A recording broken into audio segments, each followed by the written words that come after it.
Selamat pagi, Assalamualaikum warahmatullahi wabarakatuh. Salam sejahtera bagi kita semua. Pada pertemuan kali ini, saya akan menjelaskan tentang perencanaan dan pembuatan prosesor rezeki yang nantinya akan dilakukan di lab bengkel permesinan.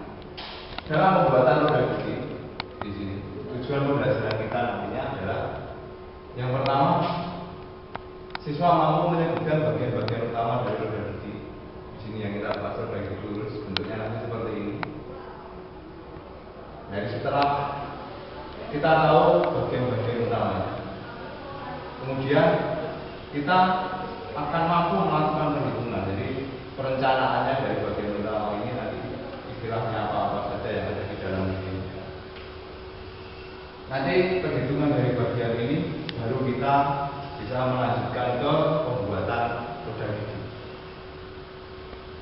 Jadi penerapan roda gigi di sini nanti bisa kalian lakukan ataupun kalian rencanakan itu untuk seperti contohnya di permesinan adalah untuk pergantian kecepatan pada mesin bubut. Di sini bagian-bagian utamanya dari roda gigi lurus. Di sini bagian yang pertama kita lihat di gambar di sini di slide ini. Di sini ada yang dinamakan diameter kepala.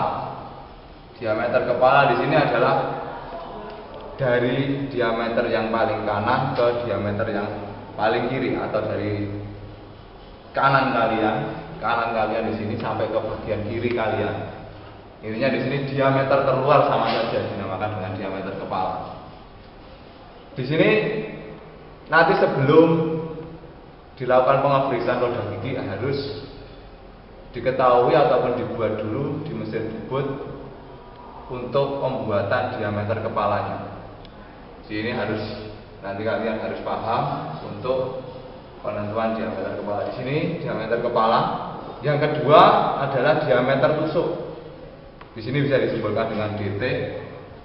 Diameter tusuk di sini jika kita analogikan, di sini nanti adalah tempat bersinggungan dua buah roda gigi. Jadi dipisahkan roda gigi di sini dihubungkan dengan roda gigi. Yang kedua di sini, misalkan ini ada hubungannya seperti ini. Ini yang pertama dengan yang kedua. Nah, di sinilah titik persinggungan ataupun titik kerjanya dari roda gigi. Ini dinamakan adalah untuk diameter tusuk. Kemudian yang ketiga di sini adalah diameter kaki gigi atau disimbolkan dengan DF. Di sini dari bahasa Inggris, F di sini adalah foot ataupun kaki. Jadi di sini untuk diameter paling dalam. Di sini disimbolkan dengan diameter kaki gigi ataupun DF. Selanjutnya, setelah ini kita pahami, kita akan dapat mengetahui di sini adalah untuk tinggi gigi. Di sini tinggi gigi. Pada gambar ini sudah ada tinggi gigi. Tinggi gigi di sini adalah jarak keseluruhan. Misal pada gambar ini berarti tinggi giginya adalah dari paling kecil sampai dengan paling besar. Di sini adalah tinggi gigi disimbolkan dengan H. Di mana H ataupun tinggi gigi? Ini ada dua macam tinggi. Yang pertama di sini jarak yang atas di sini dengan jarak yang bagian bawah. Di mana jarak yang atas? Di sini. Ini disimbolkan adalah ketinggian dari kepala gigi atau disimbolkan dengan HA atau tinggi kepala gigi. Sedangkan di bagian bawah ataupun di bagian sebelah kiri di sini adalah tinggi kaki gigi atau disimbolkan dengan HF. Sehingga nanti dalam perhitungan juga dapat ditemukan bahwa H ataupun tinggi keseluruhan gigi dari paling bawah ataupun dari yang paling dalam sampai dengan paling tinggi adalah HA atau tinggi kepala gigi ditambah dengan HF. Jadi nanti H dalam rumus dapat diketahui adalah dari HF ditambahkan dengan HA. sampai di sini. Kemudian jika dilihat dari samping berarti kita membutuhkan tebal. Di sini tebal. Untuk tebal di sini nanti untuk otomotif dan permesinan. Jadi untuk tebal di sini untuk otomotif dan permesinan lain. Biasanya untuk otomotif biasanya tebalnya di sini lebih tipis dibandingkan nanti untuk permesinan. Suatu contoh, roda gigi yang dipakai untuk mobil, kemudian untuk sepeda motor, untuk perpindahan roda gigi dari gigi pertama, gigi kedua, gigi ketiga, gigi keempat, dan gigi kelima, jadi nanti tebalnya lebih tipis jika dibandingkan nanti untuk roda gigi yang dipakai di mesin bubut, mesin fresh ataupun mesin produksi yang lain. Jadi ini nanti ada konstantannya tersendiri. Setelah ini diketahui, maka otomatis nanti kita langsung bisa masuk ke rumus-rumusnya, di mana nanti apa yang diketahui, kemudian yang harus ada di sana perhitungannya. Kita langsung masuk ke slide selanjutnya. Di mana yang pertama kita ketahui di sana tadi GT ataupun diameter tusuk, diameter sambungan antara gigi satu dengan gigi yang kedua, kemudian tinggi kepala gigi ataupun HH disimbolkan di sini. Kemudian yang kedua adalah HF atau kaki gigi, tinggi kaki gigi. Di sini rumusnya. Kemudian diameter kaki gigi. Ini rumusnya. Kemudian diameter kepala atau diameter terluar yang akan kita ukur nanti. Kemudian H, tinggi keseluruhan gigi dari HK plus HF. Di sini konstantanya. Jika kita akan membuat nanti konstruksinya untuk otomotif seperti mobil, sepeda motor, dan untuk konstruksi otomotif yang lain, di sini konstantanya. Jadi nanti jika otomotif yang kita buat, berarti nanti 6 sampai dengan 8 ini konstanta nilainya dikalikan dengan pisau modul yang kita gunakan. Jadi pisaunya nanti pisau modulnya berapa? Pisau modul 1, pisau modul 1,5, 2 dan seterusnya tergantung dari kebutuhannya.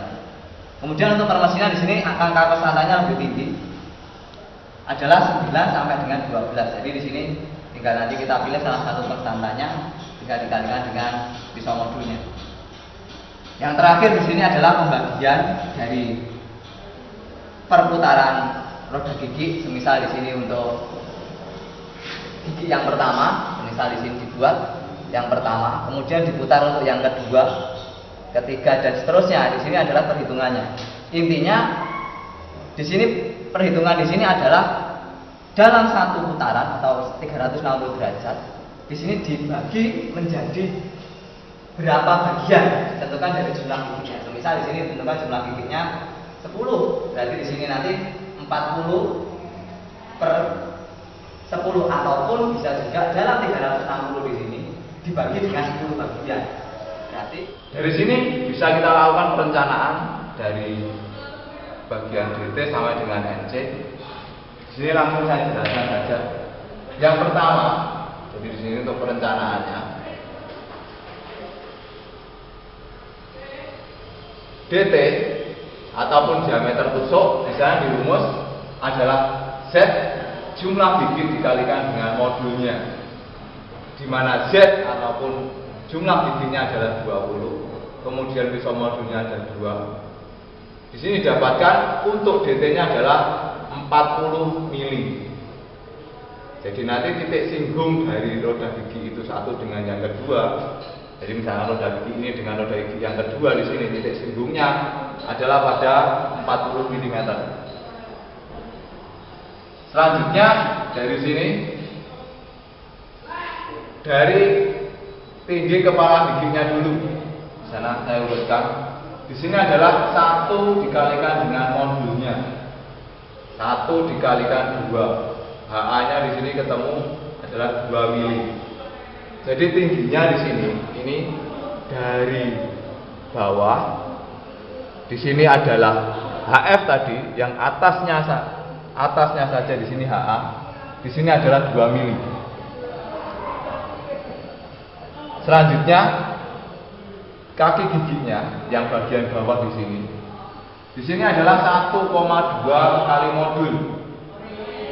Sehingga 1,2 kalikan modulnya adalah 2. Di sini HF-nya didapatkan 2,4 mili. Ini untuk HA, kemudian ini untuk HF. Dari sini juga langsung bisa kita simpulkan, di mana H adalah HA ditambahkan dengan HF, di mana HA-nya di sini sudah 2, HF-nya di sini adalah 2,4, sehingga didapatkan H ataupun tinggi total gigi di sini dari paling bawah di sini menuju yang paling atas. Di sini adalah 4,4 mili. Jadi nanti setting pada waktu nanti praktek, setelah disentuhkan 0 dari atas di sini, ya, kemudian diturunkan sejauh 4,4 mili. Lanjutkan, kita langsung menuju ke diameter kaki gigi di sini.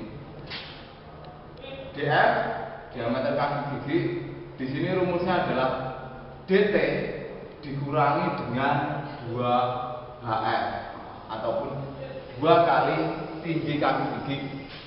Untuk DT-nya sudah diketahui di sini 40 dikurangi dengan 2 dikalikan dengan 2,4, di mana HF-nya di sini 2,4. Dapatkan 40 dikurangi 4,8. Sehingga DF-nya di sini adalah 35,2 mili.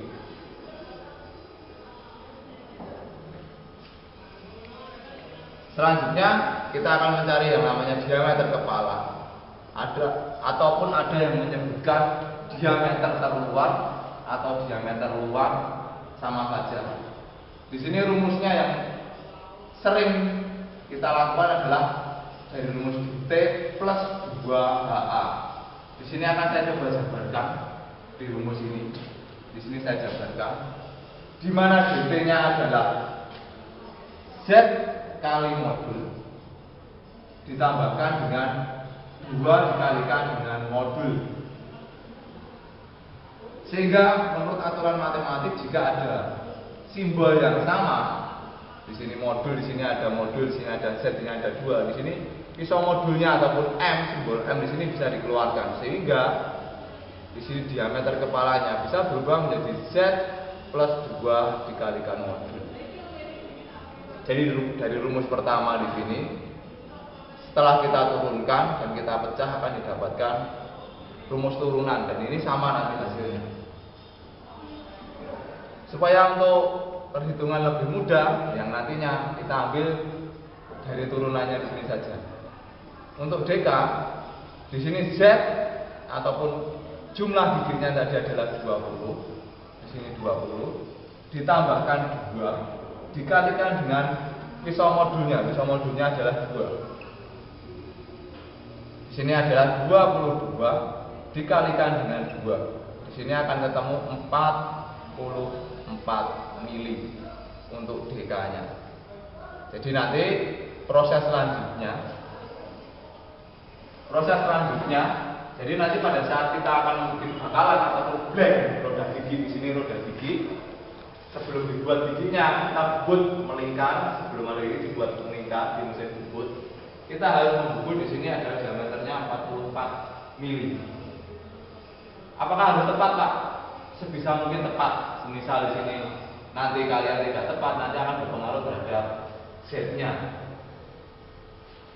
Misalkan ada pertanyaan lagi, apakah tidak ada toleransi? Ada di sini. Toleransi batas atasnya di sini adalah maksimal.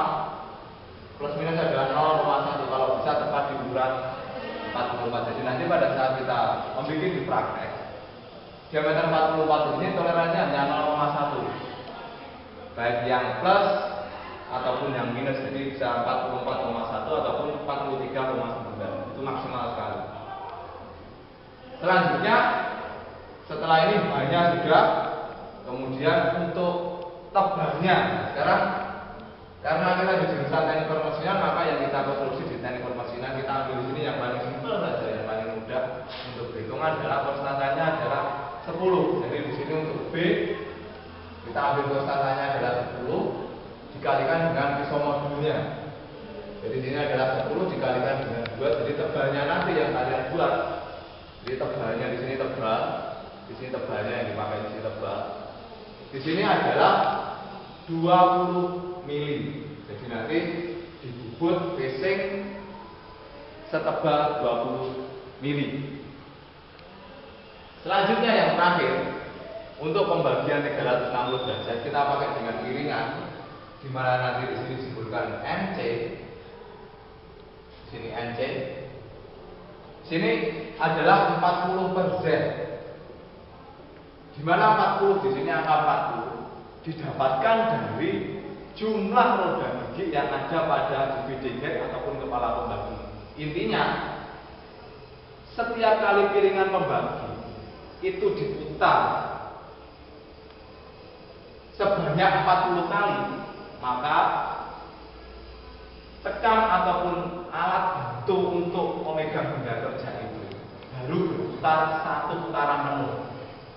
Intinya dalam satu putaran atau 360 derajat itu didapatkan dari memutarkan piringan pembagi sejauh ataupun sebanyak 40 kali.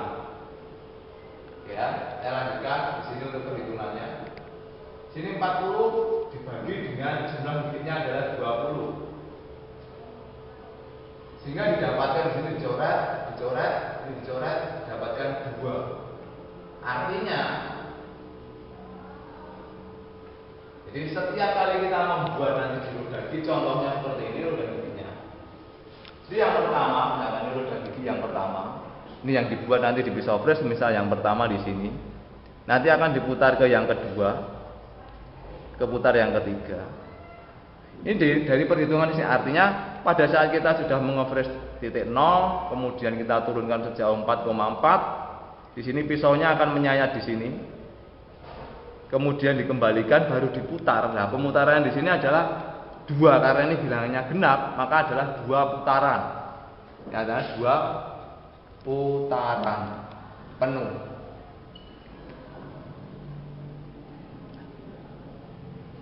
Setelah kita tahu artinya di sini, maka lubang yang sudah ada di piringan pembagi yang sudah terpasang di kepala pembagi yang ada di bengkel itu piringan pembagi.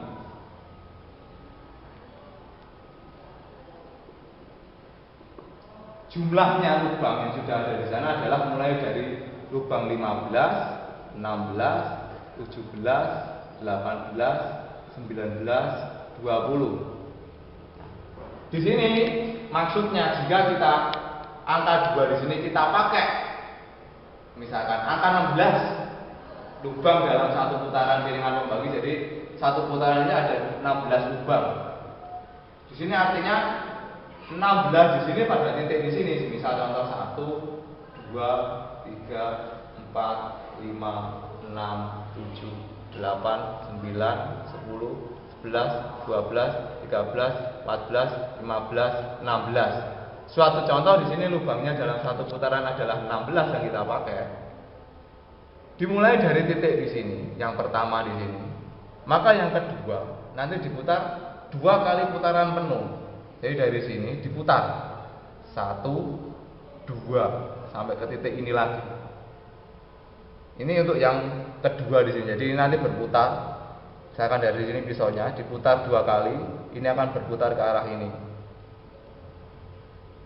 Di fresh lagi, kemudian diputar lagi 2 putaran penuh lagi, akan bergeser untuk yang ketiga dan seterusnya. Ini artinya seperti itu. Mesin fresh untuk pengefresan setiap gigi yang ada di sini. Jadi nanti bentuknya seperti ini hasil yang harus dibuat untuk tugas kalian. Mungkin ini pembelajarannya untuk perencanaannya. Nanti untuk selanjutnya bisa langsung ke bengkel. Setelah kalian hitung di sini, nanti langsung ke bengkel untuk potong bahan, kemudian menyiapkan bahannya akan dikerjakan di mesin fresh. Mungkin itu saya akhiri untuk pertemuan kali ini. Wassalamualaikum warahmatullahi wabarakatuh. Salam sejahtera bagi kita semua. Selamat siang.